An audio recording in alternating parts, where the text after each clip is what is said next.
21일 서울 우드컵 스타디움 넓은 공간에서 2026년 월드컵 유라시아 2차 예선 한국과 태국의 예상치 못한 무승부 이야기가 황성웅 감독의 말을 통해 재현됐다.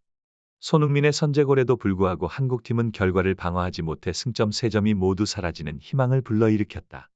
2승 1무로 선두를 이어가고 있음에도 불구하고 FIFA급 랭킹이 낮은 태국을 상대로 승리를 기대했던 팬들의 마음에는 실망감이 맴돌았다. 부담감과 불안감이 큰 전환기에 접어든 한국 선수들은 특히 이강인이 투입된 이후 상대적으로 안정된 정신으로 경기에 임하며 공격 기회를 더 많이 만들어냈다. 황 감독은 준비할 시간이 부족하다고 해서 경기력이 부진할 핑계가 될 수는 없다고 솔직하게 지적하며 경기력과 경기력 등 팀 전체의 안정성을 높여야 한다고 강조했다. 한국팀은 초반부터 연속공 패스 실수와 상대팀의 압박, 추운 날씨의 난항을 겪으면서 불안에 빠졌다. 확인된 가장 큰 약점은 선수들이 지속적인 움직임을 만들어내지 못하고 대신 고정된 방식으로 플레이하여 공격 경로를 여는 능력이 감소했다는 것입니다. 김대길 축구 해설위원은 플레이 빌드업이 좀 더 의외성이 있고 넓은 패스를 활용하는 동시에 중앙 수비수와 지역 미드필더를 투입해 수적 우위를 확보하고 접근 방식을 다양화해야 한다고 강조했다. 전반 막판 원터치 패스의 조합이 경기의 속도를 높였으며 특히 후반 42분 이재성의 컵백에 손흥민의 섬세한 골이 터져나왔다. 선수단에 대한 이해도가 점차 향상되고 있습니다. 손흥민은 경기 후 준비 시간은 많지 않았지만 소통과 팀워크 덕분에 성공적으로 골을 연결했다고 소감을 밝혔다. 격차를 벌리려는 꿈은 전반 53분 정우영의 중거리 슈팅이 크로스바를 맞고 골문 안으로 들어가면서 거의 현실이 됐다. 그러나 전반 61분 상대팀이 동점골을 터뜨리면서 모든 계획이 물거품이 됐다. 황 감독은 태국은 빠른 속도와 조직적인 수비를 갖춘 팀이라고 평가했다.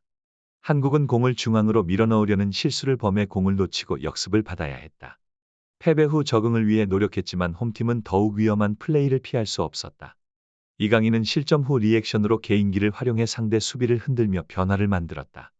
김대길 해설위원은 상대의 낮은 공간 활용과 이재성의 컵백은 물론 이강인의 골문 근처 지역으로의 루트 활용 능력을 높이 평가하며 위험한 공간을 만드는 데 효율성이 있다고 평가했다. 한편 수비수 김민재는 홈팀이 여러 상황에서 득점을 내지 못한 것에 대해 안타까움을 표하며 약간의 행운도 웃지 않았다고 말했다. 26일 방콕에서 열리는 다음 경기를 위한 준비도 황성웅 감독이 선수단 선발에 개인적인 호의는 없었지만 모두 골 승리를 목표로 했다는 약속과 함께 강조했다.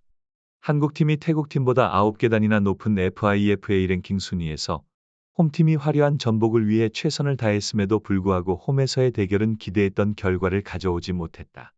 최근 스캔들로 인한 격동 이후, 특히 카타르 아시안컵 대회 이후 탑게이트, 카드게이트를 둘러싼 소음과 함께 한국 축구는 어렵고 혼란스러운 시기를 겪었다.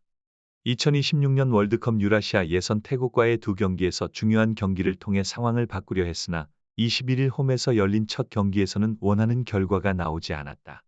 그다지 긍정적이지 않은 상황임에도 불구하고 그룹 내에서는 선두를 달리고 있지만 태국을 포함한 추격조보다 앞서고 있다.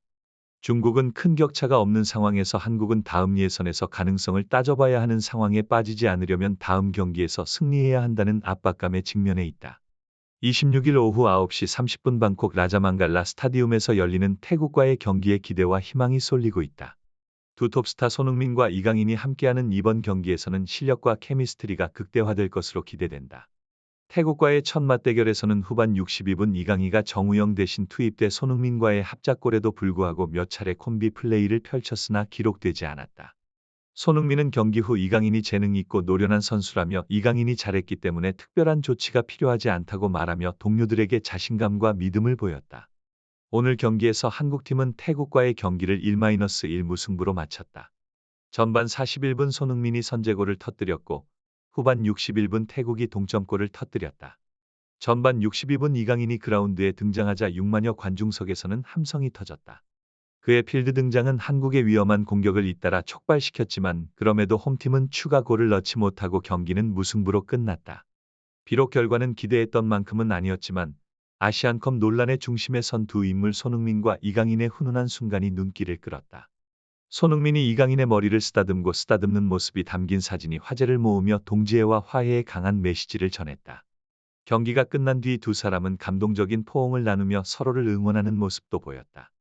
경기 후 인터뷰에서 손흥민은 이강인에 대한 존경심을 서슴지 않고 표현하며 경기 분위기를 바꾸는 그의 패기와 노력을 칭찬했다. 손흥민은 이강인이 선수로서 점점 성장하고 발전하는 모습을 보니 기쁘다며 필드 안팎을 막론하고 팀의 공동 노력이 이번 경기의 가장 빛나는 포인트임을 강조했다. 황선홍 임시감독도 경기 소감을 밝히며 팀이 안정을 유지하지 못한 것에 대해 안타까움을 표했다. 황선홍 감독은 이강인을 전술적으로 투입한 결정에 대해 설명하며 선수의 뛰어난 기량을 활용해 경기에서 우위를 점할 것을 강조했다. 그는 모든 결정은 개인적인 감정을 무시하고 승리를 위한 것이라고 단언했으며 다음 경기에서 선수들을 위한 가장 강력한 스쿼드를 구성하기 위해 계속해서 선수들의 신체 상태를 정확하게 평가할 것이라고 말했습니다. 한편 손흥민의 이야기는 프리미어리그 소속팀인 토트넘 호스퍼에서도 특별한 관심을 끌었다. 구단과 팬 모두 손흥민의 현장을 면밀히 관찰했고 특히 손흥민이 부상을 입을 수 있다는 점을 우려했다. 풋볼 런던의 보도에 따르면 토트넘 감독 앙주 포스테코글루는 이번 A매치 휴식 기간 동안 선수들의 상황을 면밀히 모니터링했고 손흥민이 문제없이 경기를 마친 것을 보고 안도했다. 2023-2024 시즌이 중요한 국면으로 접어들면서 토트넘은 순위 상승을 노리고 있다. 현재 팀은 5위를 달리고 있으며 시즌을 4위 내로 마무리해 UEFA 챔피언스리그 진출권 확보는 물론 스쿼드를 강화하고 다음 시즌을 최선을 다해 준비하는 것이 목표다. 이는 토트넘이 새 시즌 준비 과정에서 선수들의 기술 개발과 함께 친선 경기를 포함하는 어려운 일정에 직면해 있다는 점에서 더욱 부각됩니다. 시간을 내어 팔로우해 주셔서 감사합니다. 앞으로도 계속해서 최신 소식을 업데이트할 예정이며 여러분의 뜨거운 성원을 부탁드립니다. 구독하고 좋아요를 남겨주시는 것도 잊지 마세요.